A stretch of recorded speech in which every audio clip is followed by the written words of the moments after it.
안녕하세요. 사연 읽어주는 남녀입니다. 오늘도 와주셔서 감사드리며 그럼 오늘의 사연 바로 소개해드리겠습니다. 안녕하세요. 얼마 전까지 평생 업으로 삼았던 작은 반찬 가게를 넘기고 쉬고 있는 60대 여성입니다. 요즘 애들 우리 때랑 다르다고 들어는 봤지만 이 정도일 줄은 꿈에도 몰랐네요. 물론 이건 요즘 애들 문제라고 할 수도 없는 우리 싹수 없는 며느리 문제겠죠. 하다 제가 이런 일을 겪게 될 것이라곤 생각지도 못했습니다.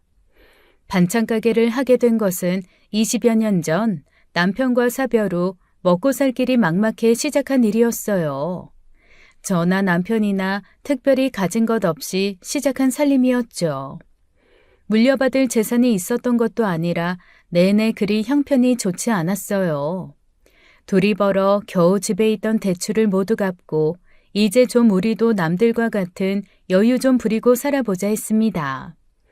근데 갑자기 남편이 교통사고로 허망하게 간 거예요. 그래서 그때부터 자식들 굶기지 않고 잘 키워내는 것이 제 유일한 목표가 되었습니다. 저희 어머니는 살아생전 식당을 운영하셨어요. 그리 대단하지도 않은 집안에 맏며느리로 들어가 시어머니가 돌아가실 때까지 병수발을 다 하고 보내드렸습니다.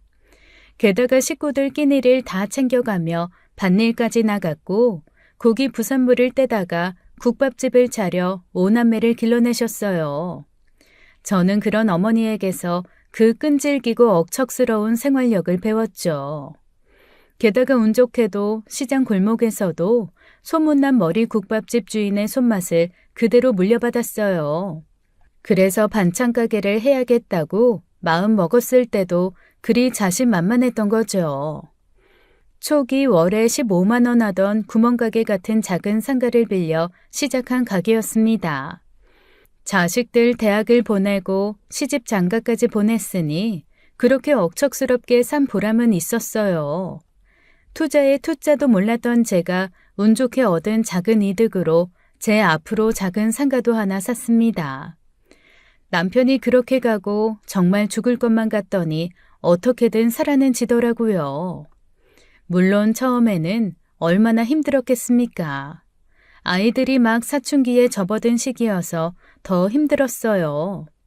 갑작스럽게 아버지를 잃고 변화된 환경 때문에 아들이 엇나갔었거든요. 그래서 싸움이다 가출이다 해서 학교로 허다하게 불려나갔죠. 어쨌거나 힘든 시간은 그렇게 보내고 시간이 흘러 아이들도 제 가정을 꾸렸으니 여생은 아이들에게 짐이 되지 않고 건강하게 살다 남편 따라가는 것이 남은 제 일이었어요. 마음 같아선 저희 어머니처럼 죽기 직전까지 제 일을 하고 싶었지만 해가 갈수록 몸이 마음을 따라주지 않더군요. 특히 몇 해 전부터 문제가 된 손목 때문에 화구에서 데친 나무를 싱크대로 갖다 옮기는 것조차 힘들어졌습니다. 이 일을 하다간 병원비만 더 나오겠구나 싶어 결국 큰 결단을 내려야 했죠. 일을 그만두고 쉬고 싶다는 결정을 애들은 기다렸다는 듯이 반겨주었어요. 서운해하는 것은 그저 더 하고 싶어 아쉬운 저와 제 반찬을 즐겨 먹던 단골 손님들 뿐이었죠. 아유, 섭섭해서 어떻게 준겨 엄마? 나는 이제 어딜 가서 그 맛있는 겉절이를 먹냔 말이야. 난 고향 생각날 때마다 준기 엄마한테 부탁해서 가자미 식혜를 사다 먹었는데 난 고향 맛도 생각이 안 나. 준기 엄마 가자미 식혜가 제일이라. 그래도 한 번씩 좀 부탁해. 몇몇 단골 손님을 위해 가끔 즐겨 먹던 반찬을 해주거나 김장 때 손을 더하겠다는 아쉬운 약속을 하며 돌아왔죠. 평생을 해오던 업이라 그만둔 뒤 며칠은 기분이 요상하더라고요. 하루 종일 하는 일이라곤 푹 자고 일어나서 집안 청소하고 드라마도 보는 것이었어요. 그러다 심심하면 목욕탕에 가서 동네 지인들이랑 수다를 떨었죠. 그것도 하루 이틀이지 아무것도 안 하니 오히려 몸이 쑤시고 시간도 안 가고 심심하더라고요. 지인에게 그 이야기를 했더니 하루에 2~3시간만 자기 식당에서 알바를 해보면 어떻겠냐는 제안도 하더라고요. 그래서 넌지시 딸에게 이야기를 했더니 길길이 날뛰어서 그것도 쉽지는 않았습니다. 그게 무슨 말이야? 그럴 거면 차라리 반찬 가게 오후에 반짝 열고 말지. 뭐하러 남의 식당 가서 그 고생을 해? 그냥 서빙만 좀 도와주면 된대. 하도 혼자 있는 시간이 많아서 심심하고 그래서 그렇지. 엄마, 손목 아파서 그만둔 거 아니야? 서빙은 뭐 발로 해? 그분 삼겹살집 하시는 분이잖아. 그때 가서 보니까 그릇도 죄다 무거운 거 쓰시더만. 의사 선생님이 디스크 조심하라고 하셨는데 기억 안 나? 며칠 서빙하다 그냥 병원에 입원이라도 하게? 그래도 주중에 2~3시간이면 엄마 하기만 해? 진짜 나 가만히 안 있어? 딸에게 허락을 구하려고 물은 말은 아니었는데 너무 나를 세워 이야기를 하더라고요. 네가 가만히 안 있을 거면 어쩔 건데 이 기집애야. 엄마한테 말하는 뽐새하고는 하고 쏘아붙여주고 싶었죠. 근데 그게 또 딸이 저를 생각하는 마음이니 어쩌겠어요. 틀린 말도 아니니 저도 할 말이 없었죠. 그렇다고 자식들이랑 자주 왕래하며 손주 볼 재미로 살기도 어려웠어요. 딸은 워낙 멀리서 살기도 하고 또 말이 어찌나 거칠고 직설적인지 내 딸이지만 어렵기도 해요. 처음 며칠은 괜찮다가도 붙어 있다가 보면 서로 꼭 날선말들이 오가서 감정이 상하는 일이 잦았죠. 그나마 아들이 차로 30분 거리에 살아서 자주 보기는 하는데 그마저도 요즘엔 바빠졌는지 얼굴 보기도 힘들더라고요. 아들은 시 외곽의 작은 시골에 작은 도예 공방을 차려서 하고 있습니다. 흙을 조물조물 만져서 그릇을 만드는 일인데 그것을 배우러 오는 사람들이 꽤 있나 보더라고요. 제 아빠를 닮아 손재주가 뛰어나서 어렸을 때부터 꼼지락꼼지락 손가락을 움직이는 일을 잘했어요. 늘 도예 공방을 하고 싶다고 하더니 사회생활을 얼마간 하더니 돈을 모아 고향 근처의 시골에 자리를 잡은 겁니다. 크지는 않지만 공방 옆에 자기 집도 만들었는데 요즘 애들답게 참 아기자기 예쁜 집이더군요. 처음엔 그 시골에서 도자기 만들어 돈이나 되겠냐 걱정도 했었어요. 근데 요즘 사람들은 어떻게 그 시골까지 찾아오는지 걱정이 무색하게 잘 되고 있으니 얼마나 다행인지요. 주중이면 학교 체험 행사, 주말이면 개인 체험 예약으로 눈코 뜰 새 없이 바쁘더라고요. 그래서 괜히 바쁜 애들 귀찮게 할까봐 전화도 못하고 있었는데 갑자기 아들에게서 연락이 왔습니다. 기준아, 어쩐 일이냐? 이 시간에. 그냥 생각나서 해봤어. 지금 좀 한가하네. 엄마는 뭐해? 백수 할 만해? 뭐? 백수? 그래 맞다. 내가 백수지. 처음엔 좀 할만하더니 요즘 좀이 좀 쑤시긴 하더라. 그럴 줄 알았어. 일도 쉬어본 사람이 쉰다고. 엄마 가게 할 때도 처음엔 주말도 없이 일했잖아. 그러다 누나가 하도 난리쳐서 일요일 그거 하루 쉬고. 그래도 앞으로는 익숙해져야지 어쩌겠어. 그렇지 뭐. 너는 밥은 잘 먹고? 일이 바빠서 대충 먹고 그러는 거 아니냐? 안 그래도 엄마 부탁할 게 있는데. 부탁? 뭔데? 아니, 혹시 나 오이 냉국 좀 만들어줄 수 있어? 그게 갑자기 생각나네. 날도 덥고 그러니까 밥맛도 없는데 엄마가 만들어주던 그 시원한 오이 냉국이 너무 생각나더라고. 오이 냉국? 그거 뭐 어렵다고. 은찬이 애미가 어렵다던? 엄마, 은찬이 엄마 요리 알잖아. 해줘도 그 맛 안 나. 에이, 그저 짜고 쉬고. 내가 애 학원 갈 때 은찬 엄마 들르라고 할 테니까 좀 부탁해. 내가 은찬이 엄마 몰래 용돈 좀 보낼게. 용돈은 무슨. 그럴 돈 있으면 은찬이한테 써라. 알았어. 다른 건 먹고 싶은 거 없고? 다른 건 됐어. 고생스럽게. 그냥 오이 냉국만 해줘. 며느리가 집에 가보면 청소나 살림은 똑부러지게 잘하는 것 같은데 딱 하나 요리가 좀 안 됩니다. 그래도 도시에 살 때는 외식도 자주 하고 시켜 먹기도 해서 그런지 아들이 큰 불만이 없었죠. 그런데 시골로 들어가다 보니 시켜 먹을 곳도 없고 외식 한번 하려면 끼니 때우는 것도 일이 되었다더군요. 결국 일을 하는 대신 며느리가 음식을 하기 시작했는데 아직도 영 익숙해지지 않는 모양이었습니다. 처음엔 아들을 나무랐어요. 너 엄마가 척척하니 요리하는 게 쉬운 줄 알아? 너도 엄마 밥만 먹고 살아서 밥물도 하나 제대로 못 맞추면서 행여나 그런 걸로 애 타박하지 말아라. 앞으로 평생 은찬이 엄마 밥 먹고 살 거면 그 손맛에 입이 따라가야지. 처음 아들 내외의 초대로 집들이 가서야 아들이 했던 말이 그저 배부른 투정만은 아니라는 것을 알았습니다. 며느리는 기본적으로 간을 맞추는 것이 서투르더라고요. 전체적으로 못 먹을 정도는 아니지만 간이 안 맞다 보니 젓가락이 계속 가지 않고요. 그러다 보니 아들의 마음도 충분히 이해는 갔지만 뭐 어쩌겠습니까. 그렇다고 예전처럼 하루 종일 며느리 붙들어 놓고 음식을 가르칠 수도 없는 노릇이죠.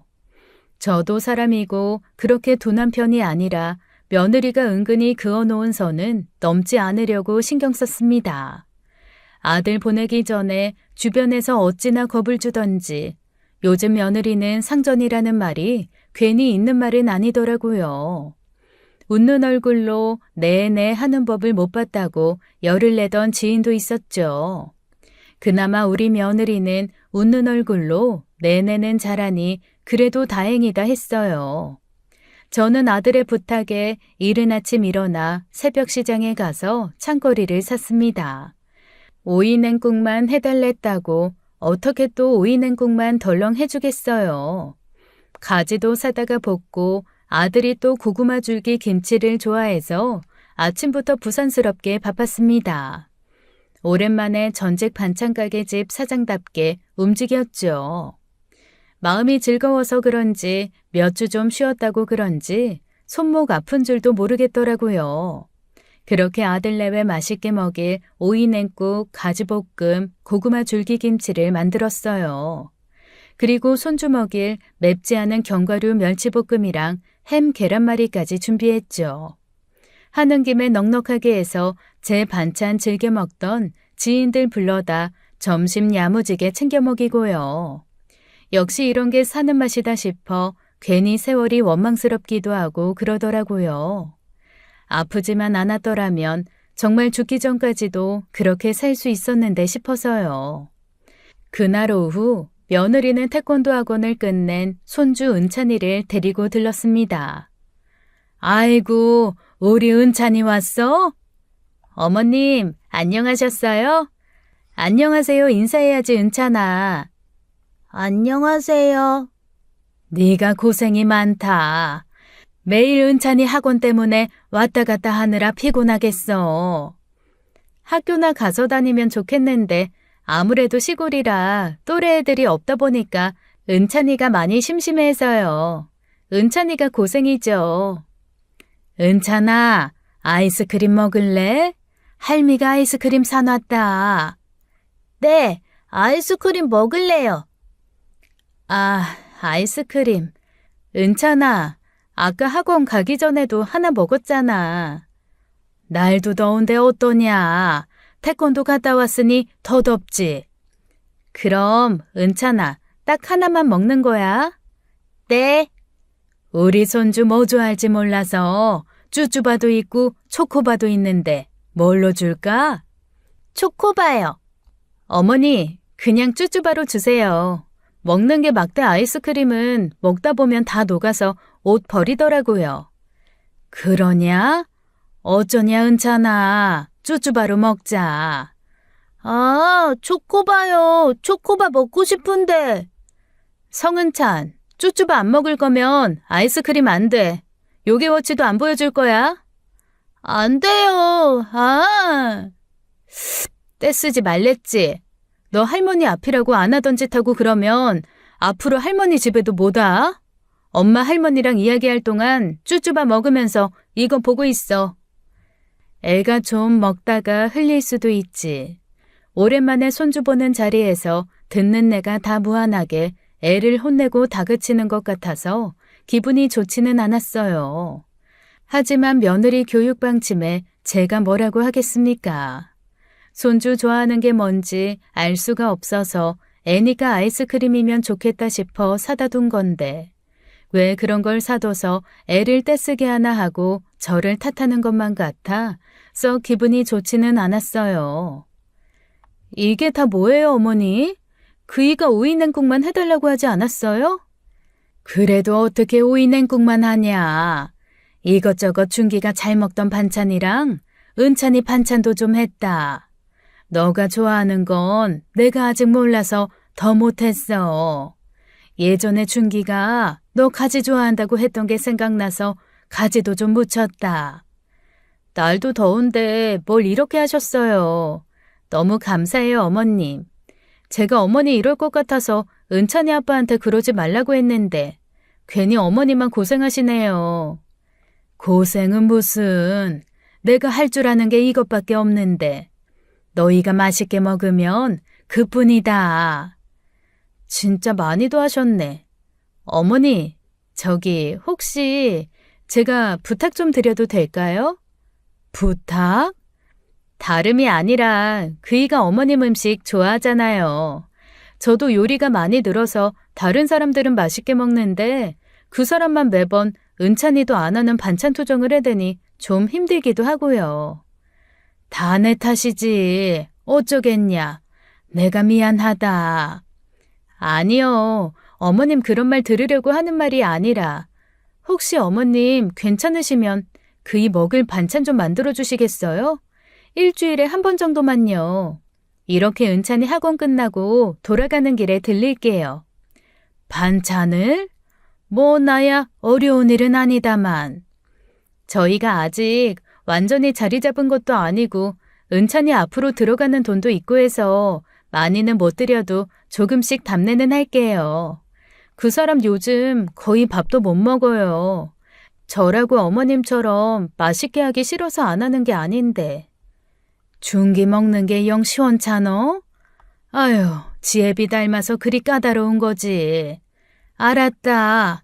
내 자식이 널 힘들게 한다는데 어쩌겠냐. 감사해요, 어머님. 그럼 제가 다음 주 수요일에 또 올게요. 반찬 너무 잘 먹을게요. 아들이 제대로 먹지 못하고 있다니 어쩌겠어요. 며느리가 노력하지 않는 것도 아니고 제 나름대로 이것저것 해보는데도 안 되는 거니 본인도 많이 속상했겠죠. 아마 그때 아들이 옆에 있었으면 등짝을 때려줬을 겁니다. 제가 음식을 잘하긴 해도 가끔 입에 안 맞을 때면 남편도 한마디씩 했는데 그게 그렇게 또 얼마나 얄미워요.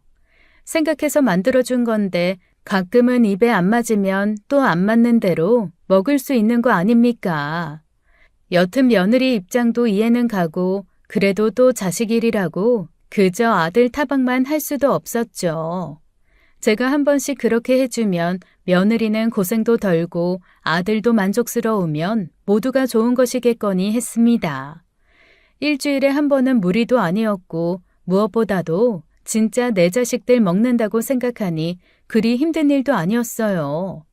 화요일에 미리 장을 받아가 만들어 놓고 수요일이 되면 며느리가 음식을 가져가는 것이 어느새 일상이 되었습니다. 가끔은 아들의 텃밭에서 키우는 호박 같은 농작물을 보내주기도 했는데 그럼 굳이 시장에 갈 필요도 없어 편했죠. 호박은 건새우 조금 넣고 볶아내든지 손주 먹기 좋게 계란물에 부쳐 먹으면 맛있잖아요.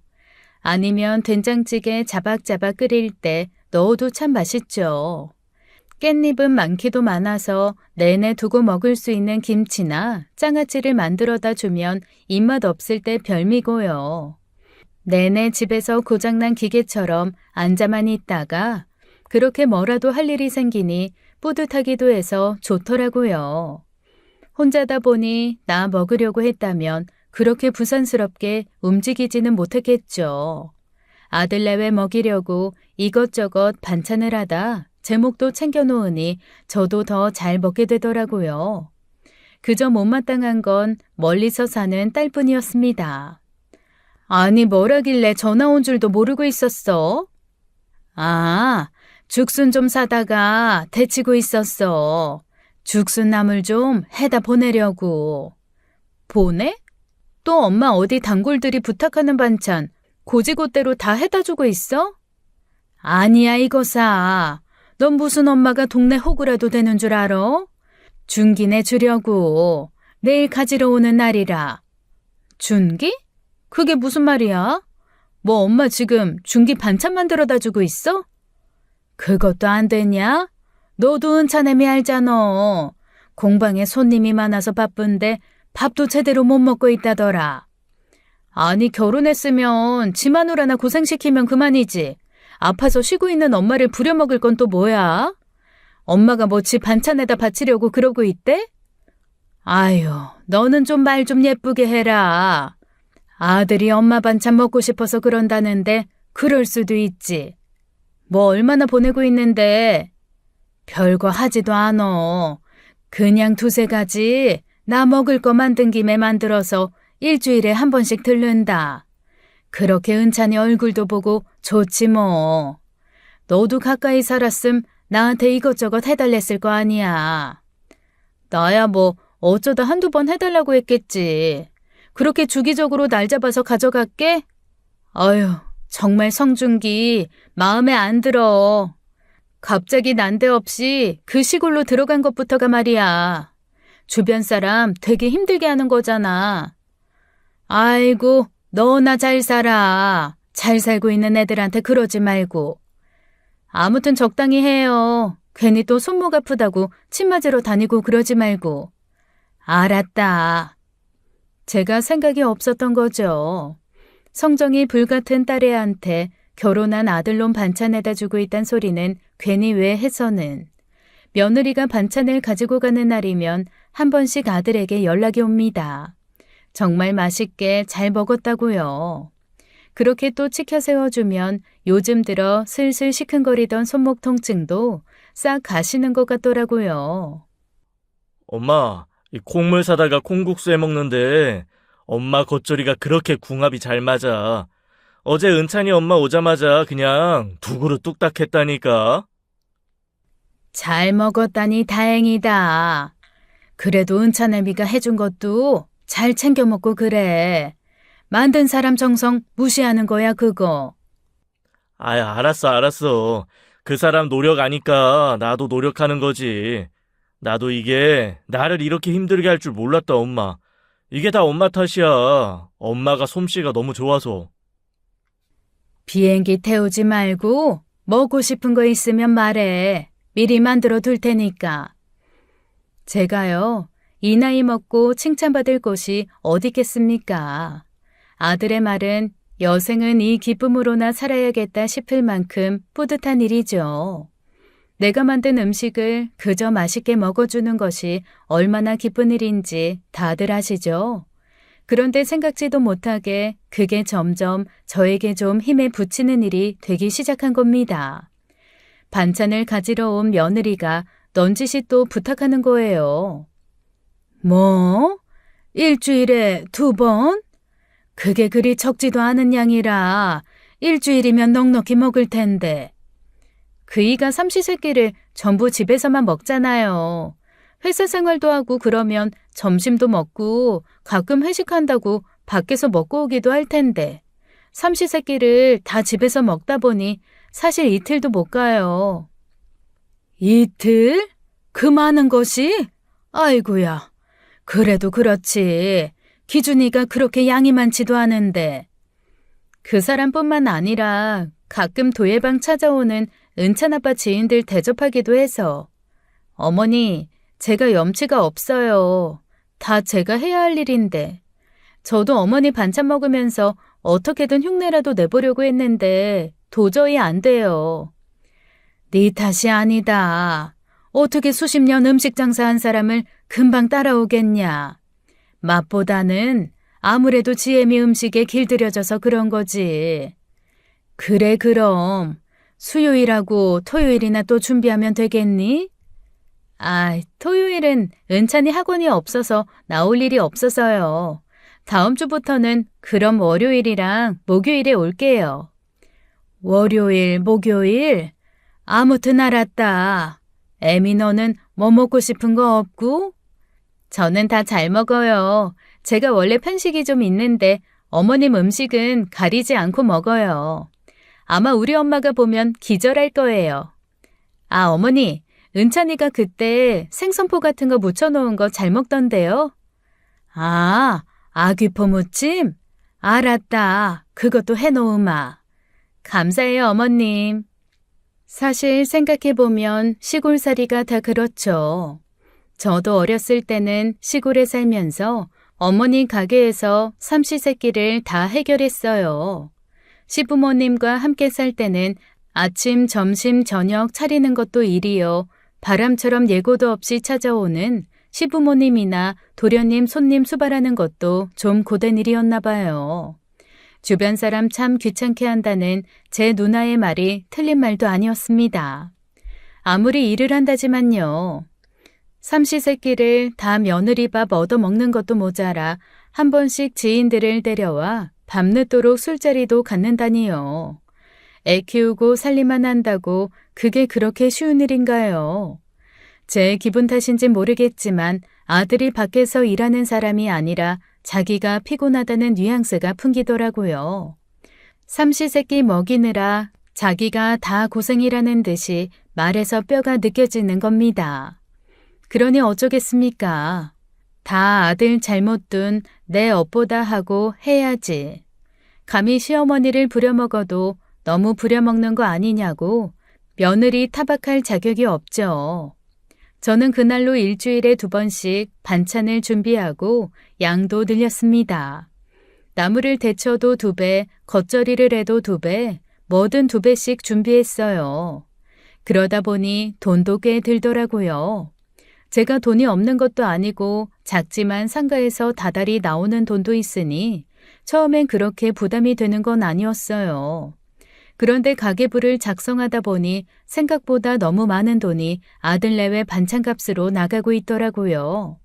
저요, 장사할 때도 남이 먹는다고 그저 싼 것만 찾아다니지도 않았습니다. 제가 좀 덜 벌더라도 좋은 상품 사다 만들곤 했어요. 근데 내 자식 먹일 거라고 생각하니까 그저 좋은 상품이 아니라 제일 좋은 것들을 찾게 되더라고요. 아마 그러다 보니 더 들기도 했을 겁니다. 일주일에 1번 하던 걸 2번 하다 보니 생각보다 종일 부엌에 매달리고 있는 시간도 많아졌어요.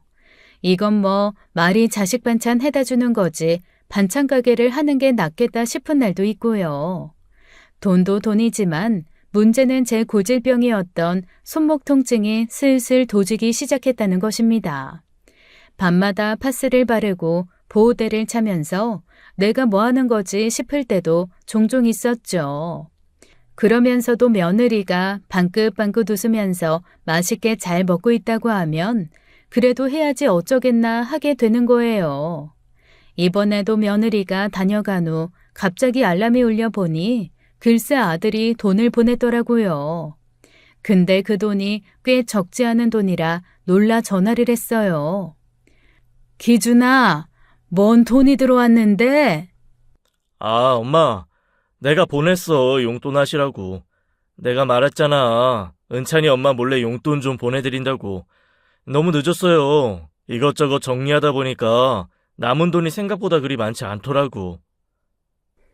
그러면 은찬이한테 쓸 것이지 뭐하러 이렇게 많이 보내. 내가 돈 쓸 일이 뭐가 있다고. 엄마가 돈 쓸 일이 뭐가 없어. 가끔 친구들이랑 놀러도 가고 그래야지. 올가을에 단풍놀이 한번 갔다 와요. 내가 뭐 알아봐 드릴까? 단풍놀이는 무슨. 그나저나 어제 조림은 좀 먹을만 했어? 조림? 그래. 묵은지랑 고등어 자박하게 넣고 졸였는데 묵은지가 너무 익어서 맛이 좀 덜하더라. 묵은지 고등어 조림도 있었어? 아이, 그건 못 먹었네. 은찬 엄마가 안 내놨더라고. 이따 먹어볼게요. 그러냐? 그래라. 맛이 좀 덜해도 고등어 실한 걸 샀으니까 남기지 말고 먹어. 내가 어떻게 엄마 음식을 남겨. 그냥 국물까지 싹싹 긁어 먹고 있어, 아까워서. 엄마, 그러지 말고 반찬 좀 더해주면 안 돼? 뭐 더? 적당히 먹어라. 그게 적은 양도 아닌데 거기서 뭘 더 먹어? 너 혹시 몸에 이상 있는 거 아니야? 그렇게 많이 먹는 것도 병이라더라. 뭘 얼마나 먹는다고. 너도 이제 적은 나이 아니야. 너가 무슨 그 TV에 나오는 먹방하는 애들도 아니고 뭐든 과하면 탈이다. 엄마 반찬이 밥도둑이라 두세 공기 금방 뚝딱 들어가는데 어떡해. 아서라 아서. 나 죽겠다. 적당히 좀 먹어. 은찬애미가 해주는 음식도 먹으랬잖아. 당연히 먹고 있지. 말했잖아. 나도 어지간히 노력하고 있다니까. 게다가 솔직히 좀 늘긴 했어. 신혼 때야 맛없어도 그저 맛있다, 맛있다 연기하느라 죽을 맛이었는데 뭐 지금은 먹을만 해요. 그래 다행이다. 그렇게 살아야지. 내가 언제 가지고 있는 게 아닌데 엄마 음식만 찾지 말고. 무슨 또 그런 말을 해. 엄마가 힘들다니 어쩔 수 없지. 암튼 고마워, 엄마. 아들이 그렇게 말해주니 어지간하면 부지런히 해댔겠지만 저도 슬슬 한계가 느껴졌습니다. 그런데 여기서 더하라니요. 아무리 해도 이건 너무 과하지 않습니까? 딸한테는 한 소리 들을까봐 두세 가지라고 했지만 매번 대여섯 가지씩 김치통에다 반찬을 해다 줬어요. 장조림이나 조림, 국 같은 것도 얼려뒀다 해동해서 먹기 좋게 한 그릇 해줬죠. 김치통 하나를 해놓으면 여름 내내 먹던 물김치도요. 근 3달 사이에 5번은 했을 겁니다. 마음이야 10번도 해다 줬겠지만 저도 제 몸을 생각해야죠. 자식들에게 짐이 되지 않겠다는 스스로와의 약속을 지켜야 하니까요. 그 이상을 하는 것은 어려웠지만 며느리와 약속한 만큼은 했습니다. 그러던 어느 날 서산에 사는 오랜 친구로부터 연락이 왔습니다. 오랜만에 생각이 나서 연락했다고 그동안 잘 지냈냐면서요. 고향이 같은데 각기 다른 지역으로 시집을 가면서 헤어진 어린 시절 친구였어요. 시집간 후에 몇 번 만났지만 각자 애 키우랴 시부모 모시랴 먹고 사느라 마지막 만남이 언제인지 까마득했습니다. 친구는 아픈 시어머니를 모시고 있는 터라 우리 애들 결혼식에 모두 오지 못했어요. 저 역시 반찬 가게 하루 쉬면 죽는 줄 알았던 때라 그 친구 자식들 결혼식에 참석도 못했습니다. 오랜만에 회포를 풀면서 이야기를 나눴는데 친구가 걔를 보내주겠다고 하더라고요. 제가 어렸을 때 진짜 좋아했던 게 꽃게찜이었어요. 하지만 고향이 산간지방이라 개를 보기 어려웠죠. 게다가 워낙 꽃게가 귀하다 보니 사오더라도 제 몫이라곤 살 없는 다리 몇 개뿐이었어요. 그래서 친구를 만나러 서산에 갔을 때 친구가 어디 원 없이 먹어보라며 실컷 먹여줬던 기억이 있습니다. 그때 원숙이 네가 개를 어찌나 잘 먹던지 그 뒤로 꽃게찜만 보면 괜히 네 생각이 한 번씩 나더라. 주소는 그때 그대로지? 내가 좋은 걸로만 골라서 보내줄게. 아무도 주지 말고 너가 다 먹어. 어휴, 귀한 걸. 고맙다. 잘 먹을게. 언제 한번 내가 서산 내려갈게. 우리 가을에 단풍놀이나 갈까? 그럼 좋겠다, 원수가. 요즘엔 나도 힘이 붙여서 남편이랑 단판했잖아. 그래서 일주일에 2번은 간병인 쓰고 있어. 우리 같이 단풍놀이 가자. 친구는 알이 꽉 찬 암캐를 한 박스나 보내주었습니다. 요즘엔 어딜 가든 신선한 게를 먹을 수 있겠지만 친구가 제 생각해서 보내준 게인데 비교나 되겠어요. 저는 친구 말대로 두어 마리는 찜통에 쪄서 먹고 남은 것은 죄다 게장을 담갔어요. 아들이 또 간장게장 귀신입니다. 생각해보니 예전에 며느리가 양념게장을 맛있게 먹었던 게 생각났죠. 잘 됐다 싶어 간장 반 양념 반으로 만들어 김치통을 또 채우는데 맛있게 먹을 생각을 하니 가슴이 두근거리더라고요. 문제는 오늘은 집에 들르기가 어렵다는 것이었습니다. 주말에는 애 학원이 없어 나오기 힘들다고 했으니까요. 어차피 게장은 뒀다 먹어도 되지만 냉장고가 워낙 꽉 차기도 해서 게장을 담은 김치통을 보관할 공간도 부족했고요. 그래서 저는 아들에게 전화했습니다. 기준아, 게 좋은 게 들어와서 엄마가 게장 좀 했는데. 뭐 게장?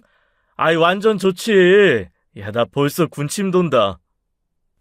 그래, 너 간장게장이면 자다가도 벌떡 일어났잖아. 그럼 어떻게 와서 들를래? 아, 내가 저녁까지 내일 수업이라 오늘은 은찬이 엄마도 좀 거들어야 해서 바쁜데. 아이, 그러지 말고 엄마 택시 타고 와. 그리고 왔다가 하룻밤 자고 내일 내가 집으로 모셔다 드릴게. 어휴, 뭐 그렇게까지 하니. 그럼 내가 가져다 주마. 미안해 엄마. 버스 타지 말고 택시 타. 뒀다 월요일에 가져가라고 해도 될 것을요. 그냥 제 욕심이었죠. 아무래도 아들이 게장 보고 맛있게 먹을 것만 생각하다 보니 그저 빨리 먹이고 싶은 마음에 조급했던 것 같습니다. 지금 생각해보면 그게 저를 살렸던 거죠. 괜히 제 욕심에 며느리 귀찮게 할 필요도 없고 간 김에 오랜만에 아들 집에도 가보고 손주 얼굴도 오래 볼 생각을 하니 신이 나기도 했습니다. 아들 집까지는 차로는 30분이지만 버스를 타면 한 번 갈아타고 1시간 20분 정도가 걸렸어요. 아들은 택시를 타라고 했지만 어디 택시비가 한두 푼도 아니고 버스가 가는데 굳이 택시를 탈 필요도 없었죠. 무게가 있다 보니 조금 힘에 부치기는 했어도 발걸음이야 가볍기만 했습니다.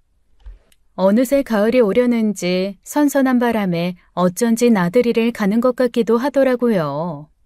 누가 가져가는 것도 아닌데 귀한 것이라도 되는 양 무릎에 올려놓은 게장을 보니 그저 뿌듯하기만 했습니다. 아들이 사는 마을버스 정류장에서 내려 아들 집까지는 15분 정도가 걸립니다.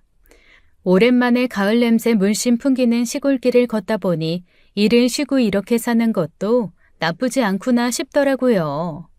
그런데 길을 가다가 뭘 열심히 먹고 있는 개를 본 겁니다. 보니 호박전이랑 두부조림이었어요. 요즘에도 고수레하는 사람이 있나 싶다가 시골이라 그런지 남은 반찬을 동네 개한테 주나 싶더라고요. 그래도 그렇지 영 멀쩡한 반찬 같은데 개를 주나 싶기도 하고 먹지 못해 상해서 줬나 하는데 또 상한 걸 먹어도 되나 싶더라고요. 그러고서 별 생각 없이 또 지나가는데 또 저기 구석에서 한 개가 머리를 쳐박고 뭘 먹고 있는 겁니다. 그래서 요즘은 시골에서도 사료를 먹인다더니 이 마을은 음식물 처리를 이렇게 하나보다 했어요. 근데 순간 뭔가 이상한 겁니다. 그 개가 호박전과 닭을 먹고 있었는데 그 닭을 보자마자 저는 심장이 쿵 하고 떨어지는 것 같았어요. 바로 제가 며느리에게 손주 몫으로 만들어 보낸 간장 찜닭이 틀림없었습니다. 제가 그렇게 확신했던 것은 손주 몫으로 만들다 보니 간장 찜닭이 여느 다른 찜닭과는 좀 달랐는데요. 손주가 당근을 안 먹는데 별 모양으로 하면 당근을 먹을까 싶어 당근을 일일이 별 모양으로 깎아 넣었거든요. 어설픈 솜씨로 뾰족한 귀를 5개나 만들어야 해서 손이 많이 가는 일이었어요. 그래도 손주가 별 모양 당근이라고 재밌어 할 것을 생각하며 즐겁게 만들어 넣은 겁니다. 물론 누군가도 별 모양으로 당근을 깎아 넣을 수 있었겠죠. 하지만 하나하나 제가 깎아 만든 것이다 보니 그 당근이 제가 만든 것이 분명하다는 확신을 할 수 있었던 겁니다. 소스라치게 놀라 제 몫을 뺏길까 경계하는 개를 피해 걸음을 옮기는데 너무 혼란스럽더라고요. 가져간 반찬에 무슨 이상이 있었던 건가. 며느리에게는 별 말이 없었고 잘 먹었다는 문자 메시지도 받았는데 왜 손도 안 댄 찜닭을 마을 개가 먹고 있을까. 그렇게 좀처럼 진정이 되지 않는 마음을 애써 가라앉히며 가는데 저기 며느리가 보이는 겁니다. 조금 전 일도 있고 해서 반갑게 부를 마음이 들지 않아 천천히 다가갔죠. 그런데 주변으로 동네 개 2마리가 모여들어 며느리가 주는 음식을 받아 먹고 있더라고요. 그리고 저는 며느리 손에 든 것이 어제 제가 며느리에게 들려보낸 제 반찬통이라는 것을 알았습니다. 며느리는 남은 간장찜닭과 애호박전, 고등어 구이를 던져놨더라고요. 제가 다가가 아는 체를 하니 며느리는 정말 소스라치게 놀라며 어쩔 줄을 몰라 했습니다. 은차냄이야. 어머니! 그거 어제 가져간 반찬 아니냐? 네? 아니, 그게 날이 아직 더워서요. 제가 바로 냉장고에 넣어놨어야 하는데 식탁에 놓고 깜빡해서 그런지. 저는 며느리가 어설프게 하는 변명을 듣고 싶지 않았습니다. 그래서 들고 있던 반찬통을 빼앗은 뒤 그 안에 남은 호박전과 고등어 구이를 집어먹었죠. 날씨 핑계를 대기엔 호박전과 고등어 구이가 모두 맛만 좋았어요. 저는 차라리 며느리 말대로 음식이 쉬었길 바랐을지도 모릅니다. 그럼 쉰 음식 개나 주더라도 그렇게 기분이 상하지는 않았겠죠. 하지만 며느리가 마을 개한테 주던 제 음식들은 죄다 말짱한 것들이었습니다. 먹어봐라. 너도 입이 있고 혀가 있으면 맛을 느낄 수 있을 거 아니냐. 어머니, 내 혀가 이상한 거냐? 나는 아무리 먹어도 쉰 것 같지는 않은데. 어머니, 잘못했습니다. 제가 잘못했어요. 이게 대체 어떻게 된 일이야? 그게 기준이 그게 부족하다고 한 이유가 있었어. 아무래도 이상하다 싶었다 내가. 그게 보통 양이 아닌데 그걸 이틀 만에 먹었다 하루 만에 먹어버렸다. 말이 안 된다 했어. 대체 뭐가 문제야? 왜 그런 거냔 말이야. 그게 실은 화가 나서 그랬어요. 화가 나? 뭐가? 이 늙은 시애미가 바리바리 반찬에다 주는 게 말이냐? 아니요. 그게 아니라 은찬 아빠가 자꾸 제 요리만 보면 어머니랑 비교하고 힘들게 음식 만들어놔도 손도 안 대고 무시하는 날도 있었어요. 오이 냉국 해달라길래 저는 좋아하는 것도 아니고 제대로 먹어본 적도 없어서 유튜브 보고 나름대로 애써 만들어놨는데 시고 짜기만 하다고 한 숟갈 먹고 눈길도 안 주고요. 그래서 내가 만든 음식을 버렸다는 거야? 어머니한테 음식 해달라고 한다길래 솔직히 저요. 자존심도 상하고 어머니가 오죽했으면 자기 아내가 한 음식을 못 먹고 자기한테 시킬까. 저를 어떻게 생각하실까 그런 걱정도 있는데 그런 건 은찬 아빠가 생각도 안 해주니까요. 그렇게 무리하게 음식 해달라고 말씀드리면 어머님도 힘드시니까 그만하시겠다고 할 것 같았어요. 그러면 해준 음식은 제대로 먹기라도 하지. 내가 제풀에 나가 떨어지더라도 말이다. 그 사람이 제가 해준 밥은 먹는 둥 마는 둥 하면서 어머님 음식에는 2그릇 3그릇 먹는 게 너무 얄미워서. 죄송해요 어머님. 제가 잘못한 거 알아요. 그러니까 제발 은찬 아빠한테만 말씀하지 말아주세요. 며느리는 울면서 아들에게만 말하지 말아달라고 제 팔을 붙들고 간곡히 말을 하더라고요. 저는 할 말이 없었습니다. 아들이 며느리 음식에 타박하고 투정을 부릴 거라는 것도 그로 인해 며느리가 속이 상했으리라는 것도 알고 있었고요. 그래도 이건 아니지 않습니까? 아무리 화가 나고 속이 상해도 말입니다. 몇 달 동안 시험이 갖은 고생이란 고생은 다 시켜놓고 음식은 음식대로 다 갖다 버렸다니 말이에요. 그동안 얼마나 갖다 버렸냐? 다 버린 건 아니에요. 정말 그이도 먹고 저도 먹고 은찬이도 먹었어요. 어제 가져간 음식을 이만큼이나 버려놓고도 그렇게 말할 수 있는 거냐? 내가 저 밑에서부터 걔가 내 음식을 먹고 있는 걸 봤다. 어머니, 잘못했어요. 정말 잘못했어요. 귀하게 자란 게 어디 내 아들 뿐이겠습니까? 우리 시대야 여자가 음식 하나 제대로 못하면 흠이었죠. 요즘에는 여자애들도 귀하게 키워 주방에 들이지도 않는 집도 허다하더라고요. 며느리는 오히려 바깥 사돈이 요리를 즐겨서 제 엄마 밥보다 아빠 밥을 즐겨 먹고 살았다고 하고요. 그러니 제 아버지 시대에 흔한 남자들처럼 밥상을 받아 먹을 줄만 아는 아들이랑 사는 것이 힘에 부치기도 부쳤겠죠. 저도 그걸 알아서 반찬을 해다 날랐던 겁니다. 제 음식을 좋아해서 그 뿌듯한 마음도 있었지만 세상이 달라졌으니 제 손으로 밥 한 끼 못해 먹는 등신 같은 아들을 보내놨으니 내 책임도 있다 싶어 한 것이었죠. 똑부러지게 살림하고 손주 잘 키우면서 자기 남편 꿈을 따라 이 시골까지 왔으니 제가 더 해주고 싶은 마음도 컸고요. 마음에 들지 않은 구석이 없는 것은 아니었어도 방긋방긋 웃으며 네네 하는 며느리가 그리 미울 일도 없었어요. 근데 그게 이렇게 돌아올 줄 어떻게 알았겠습니까? 저는 도저히 알겠다, 이해한다, 용서한다 그런 말들이 나오지가 않더군요. 생각하면 생각할수록 열불이 터지고 여기까지 게장을 이고 지고 고생해서 온 것도 화가 나더군요. 괜히 쓸데없이 혹사당한 손목과 허리가 더 시큰거리는 것 같은 게 아무래도 그냥 넘어갈 수가 없었습니다. 그래서 저는 들고 있던 게장을 담은 김치통을 냅다 던져버렸죠. 김치통이 깨졌는지 그 사이로 새어나온 시커먼 간장 국물이 길바닥에 줄줄 흘렀습니다. 그걸 보니 또 그것대로 속이 터지고 화가 끓는데 참을 수가 없었어요. 그렇다고요. 제가 울며 빌고 있는 애를 쥐어 팰 수도 없고 팬다고 한들 그 속이 풀리기나 했을까요? 저는 그대로 제 팔을 붙들고 있던 며느리 손을 뿌리치고 집으로 돌아왔습니다. 집으로 돌아오는 길에 아들에게 수차례 연락이 오더군요. 도착할 때가 넘었는데 왜 아직도 안 오는 거냐고 택시를 타라고 했는데 또 버스를 탄 거냐고요.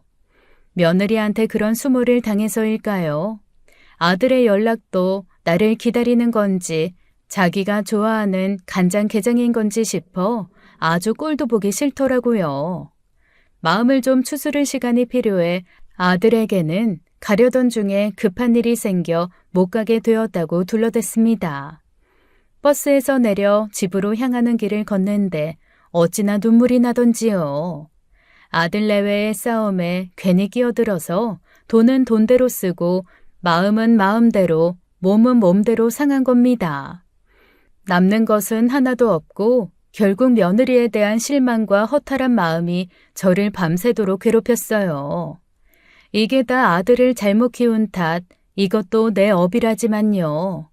눈만 감으면 내 반찬을 며느리가 아무렇게나 길바닥에 던지는 모습이 떠올랐습니다. 그걸 또 정신없이 먹고 있는 개들도 생각나 천불이 끓더라고요. 그 와중에 이른 아침부터 딸에게 전화가 왔습니다. 딸은 간혹 꿈자리가 좋지 않다느니 눈 뜨자마자 갑자기 엄마 생각이 났다는 이유로 아침에 전화할 때가 있어요.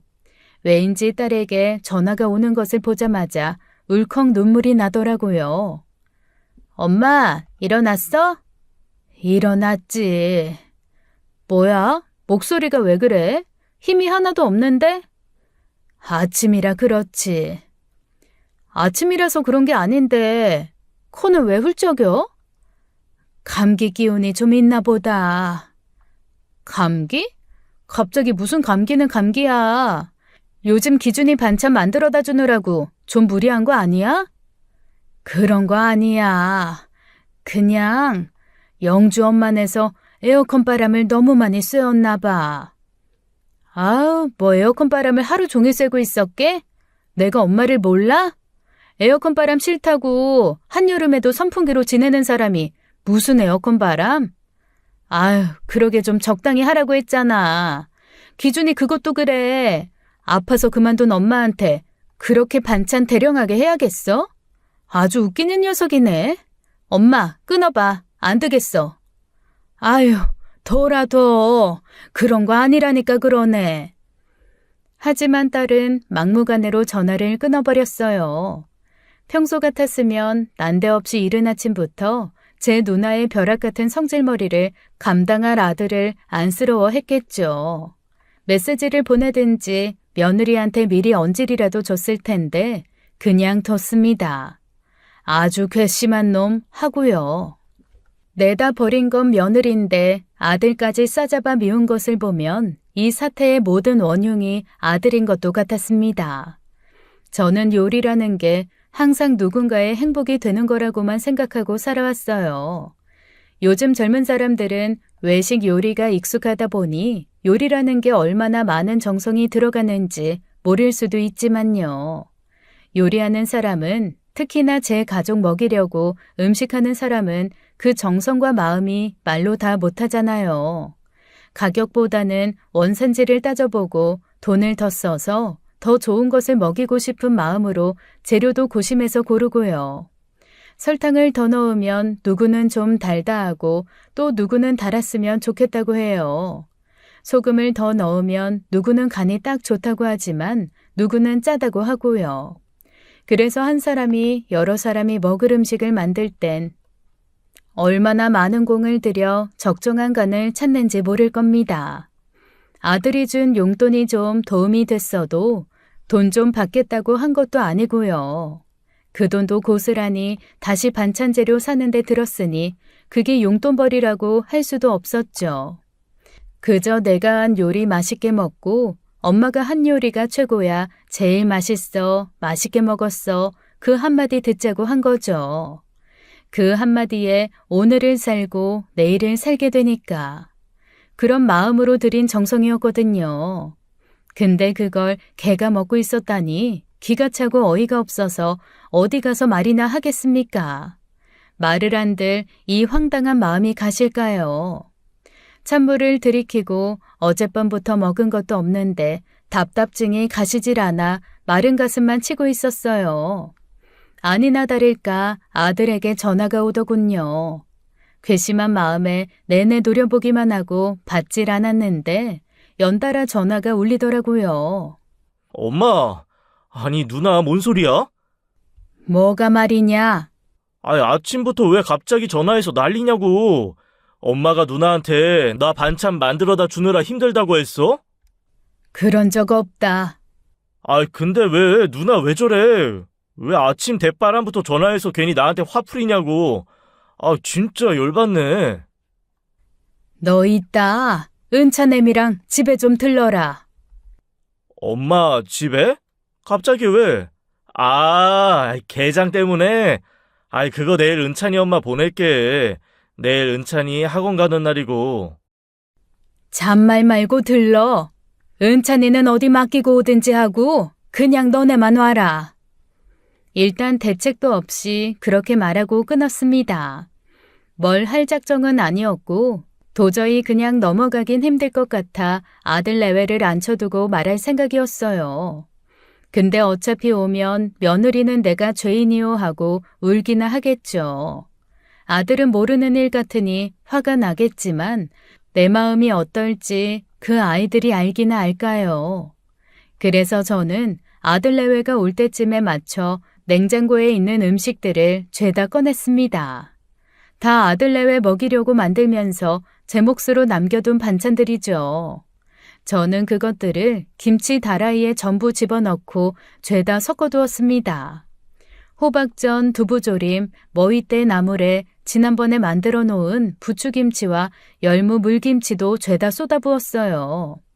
아주 볼만하게 섞인 음식들을 보니 또 눈물이 쏟아지더라고요. 게장도 다 쏟아버릴까 하다가 네 생각이 났다는 친구의 말이 생각나서 차마 그러지 못했죠. 어제 며느리한테 집어 던지고 온 그 게장은 어쨌을까요?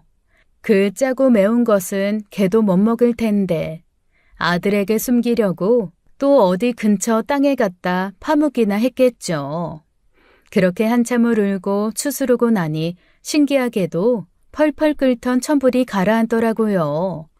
아들은 이상하다고 생각했는지 생각했던 것보다 빨리 왔습니다. 거실 한가운데에 떡하니 놓인 다라이와 그것을 말없이 쳐다보고 앉은 저를 의아하게 쳐다보았어요. 엄마, 이게 다 뭐야? 아이, 뭐 하는 거야? 멀쩡한 반찬을 왜 죄다 섞어놓고? 아가, 네가 말해봐라. 어머니. 사태가 그 지경까지 됐는데도 며느리는 제발 봐달라는 듯이 그렇게 읍소를 하더라고요. 그렇게 겁이 날 행동인 것을 알면서도 어떻게 그렇게까지 할 수 있었는지 더는 묻고 싶지도 않았습니다. 어제 했던 말을 또 했겠죠. 저는 미리 꺼내놓은 가계부를 아들에게 건넸습니다. 근 석 달 동안 너희 집에 들어간 반찬값이다. 뭐 그게 얼마나 된다고?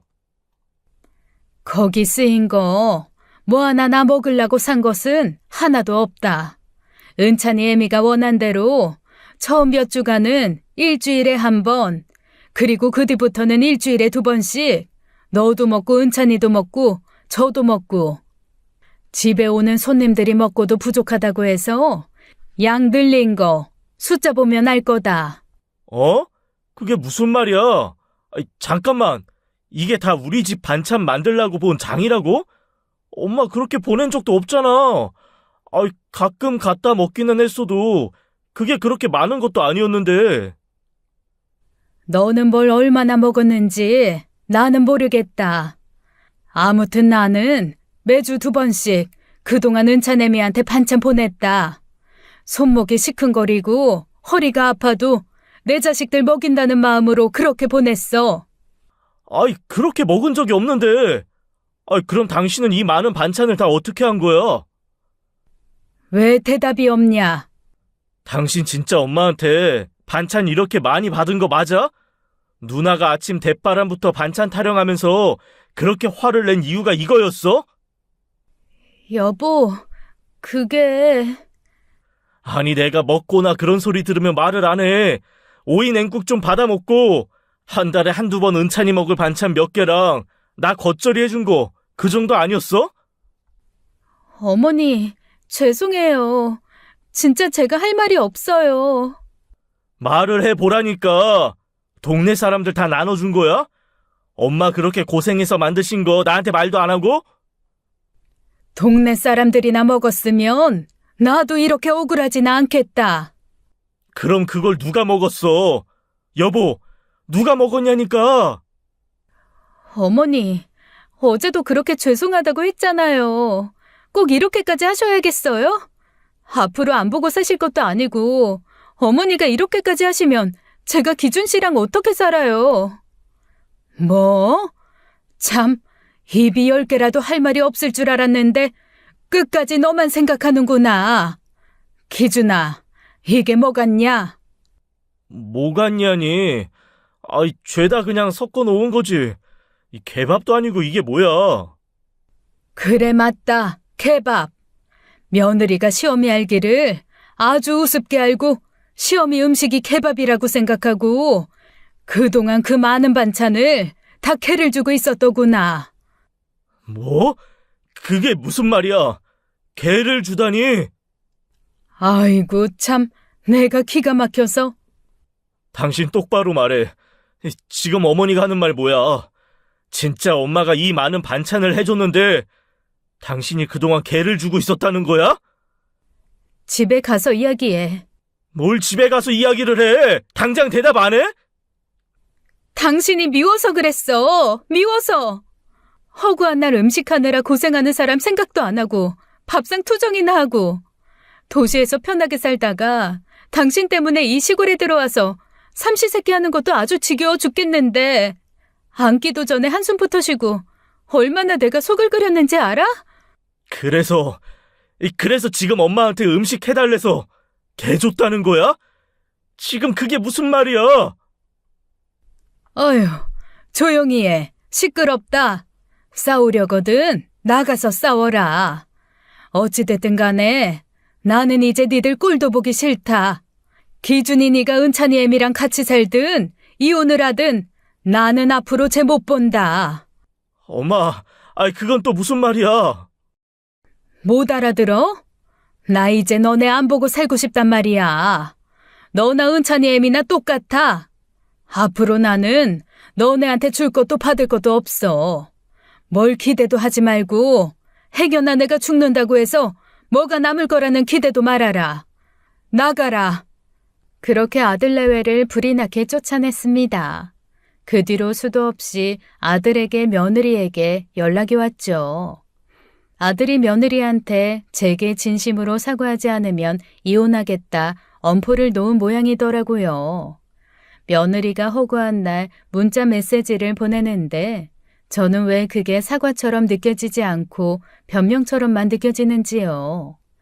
누가 그러더군요. 어른이면 애들 사과를 받아줄 줄도 알아야 한다고요. 며느리가 다시 그런 행동을 할 거라고 생각하지는 않습니다.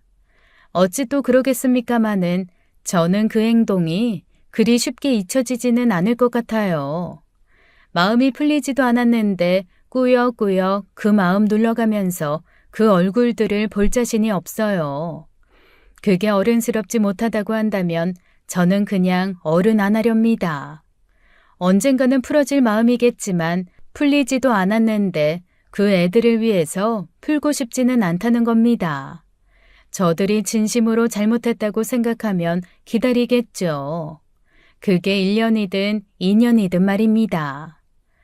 참 자식이 뭔지 평생을 바쳐 오로지 애들 키우는데 나를 갈아 쓴 것 같은데 자식처럼 어려운 게 없네요.